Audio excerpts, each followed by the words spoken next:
মার্কেটে আরও কয়েক ধরনের ওয়েব টেকনোলজি আছে, তাহলে আমি কেন পিএসপিটা আমি চুজ করব? তো পিএসপি চুজ করার পিছনে অনেকগুলা কারণ আছে। সেই কারণগুলো আমি একটা একটা করে আপনাকে বলছি। প্রথমটা হলো, এটা হলো ওপেন সোর্স এবং free software. Open source means এটা আপনি ইউজ করতে পারেন বা আপনি স্টাডি করতে পারেন অথবা মডিফাই করতে পারেন। এটাতে টোটালি কন্ট্রোলটা আপনার উপরে দেওয়া হয়েছে। এবং এটাকে ফ্রি সফটওয়্যার বলা হচ্ছে এই কারণে, এটার জন্য আপনার কোনো লাইসেন্স লাগবে না অথবা কোনো রয়্যালটি ফি লাগবে না, কোনো কিছুই লাগবে না। আপনি এটাকে যে কোনোভাবে ইউজ করতে পারবেন এবং এটাকে যে কোনো ওয়েব ডেভেলপার চাইলে এই পিএসপিটাকে ইমপ্রুভ করতে পারে এবং সে এটাকে সাবমিট করতে পারে সে এটা কনসিডারেশনের জন্য। এরপরে এটা cross platform to develop, to deploy and to use. এটার মানে হলো যে আপনি যদি উইন্ডোজ সার্ভারে কাজ করেন অথবা ম্যাক সার্ভারে কাজ করেন অথবা লিনাক্স সার্ভারে কাজ করেন, কোনোটাতেই সমস্যা নেই। সবগুলোতেই সে একই কোড সে এক্সিকিউট করবে এবং একই ধরনের আউটপুট সে দিবে। এটাতে আপনার এক্সট্রা কোনো যে এখানে কোনো সফটওয়্যার লাগছে এটার কোনো দরকার নাই। এবং আপনি যখন এই পিএসপির মাধ্যমে আপনি রান করে আউটপুটটা যে আপনি ক্লায়েন্টকে দিবেন, এটার জন্য কোনো স্পেশাল হার্ডওয়্যার প্লাগ ইন অথবা সফটওয়্যার যদি বলেন, কোনো কিছুই আপনার দরকার নাই। এবং এই পিএসপিটা পাওয়ারফুল, রোবাস্ট এন্ড স্কেলেবল।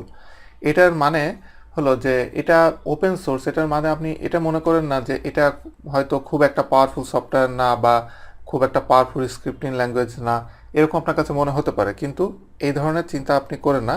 এর কারণ হলো এটা খুবই পাওয়ারফুল এবং খুবই পপুলার একটা স্ক্রিপ্টিং ল্যাঙ্গুয়েজ। এটা দিয়ে ফেসবুক, ইয়াহু, উইকিপিডিয়ার মতো খুব বড় বড় ওয়েবসাইট যেগুলা এইগুলা তৈরি করা হয়েছে এবং সাকসেসফুলি তারা খুব স্ট্রংলি এটা রান করছে।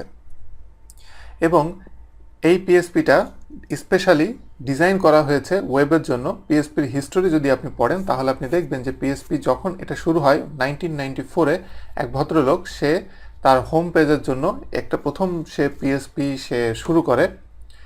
পিএসপির একটা ছোট একটা স্ক্রিপ্টিং ল্যাঙ্গুয়েজ সে তৈরি করে করে এটা সে তার ওয়েবসাইটটাকে মেনটেন করার জন্য সে এটা প্রথম শুরু করে। পরবর্তীতে এটা আপডেট হতে হতে 2000 সালের পরে এসে এটা টোটালি নতুন লুক পায় এবং 2004 সালে লাস্ট পিএসপি ভার্সন 5 রিলিজ হয়, যেটা অবজেক্ট ওরিয়েন্টেড ভাবে পিএসপিটা আমরা এখন ইউজ করতে পারি।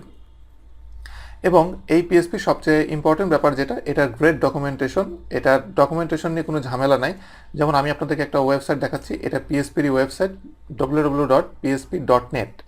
এই ওয়েবসাইটে যদি আপনি যান তাহলে এখানে দেখতে পারবেন এটা কত সুন্দর ডকুমেন্টেশন দেয়ার। এবং পিএসপির দেখবেন যে লেটেস্ট যে ভার্সনটা রিলিজ হয়েছে সেটা পিএসপি 5.5.1, এটা হলো লাস্ট রিলিজ হয়েছে। আর এটার ডকুমেন্টেশনে যদি আপনি কোনো কিছু যান তাহলে আপনি ডকুমেন্টেশনে ক্লিক করবেন, এরপরে নিচের দিকে এখানে যাবেন, এখানে recent news, documentation, conference, user group event এবং খুব ইম্পর্টেন্ট জিনিস টিপস অ্যান্ড ট্রিক্স এখানে আপনি পেতে পারেন। তো ডকুমেন্টেশনের ভিতরে আমি যদি যাই, এটার ভিতরে আপনি যে কোনো জিনিস আপনি যেটাই চান না কেন সেটা আপনি এখান থেকে খুঁজে পাবেন। এখানে আমি যদি একটা ফাংশন আমি এখানে লিখি, যেমন আমি এখানে ইকো ফাংশনটা আমি লিখলাম, লেখার পরে এটা সম্পর্কে যদি আমি জানতে চাই, এটা দিয়ে আমি সার্চ দিলাম। সার্চ দিলে এটার একদম খুব ডিটেল ইনফরমেশন আমরা এখানে পাবো, যে এটা কীভাবে লিখতে হয়, এটা দিয়ে কী বোঝানো হয়।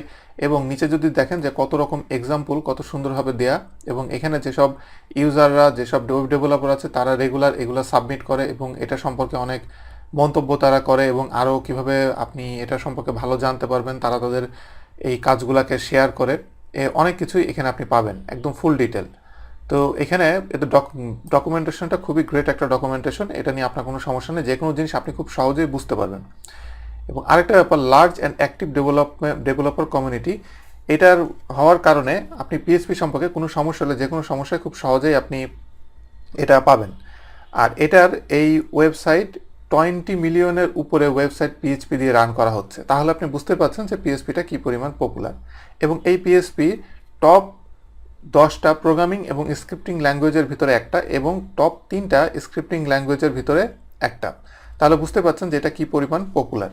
এবং আপনি শুনে থাকবেন যে ওয়ার্ডপ্রেস, ড্রুপল, জুমলা, ম্যাজেন্টো, পিএইচপি, বিবি, আরও অনেক পিএইচপি দিয়ে অ্যাপ্লিকেশন তৈরি করা হয়েছে, যেগুলো দিয়ে এখন অনেক খুব সহজেই ওয়েবসাইট তৈরি করা যাচ্ছে, যেগুলো সবই পিএইচপির মাধ্যমে তৈরি করা আছে, পিএইচপি দিয়ে কন্ট্রোল করা হয়।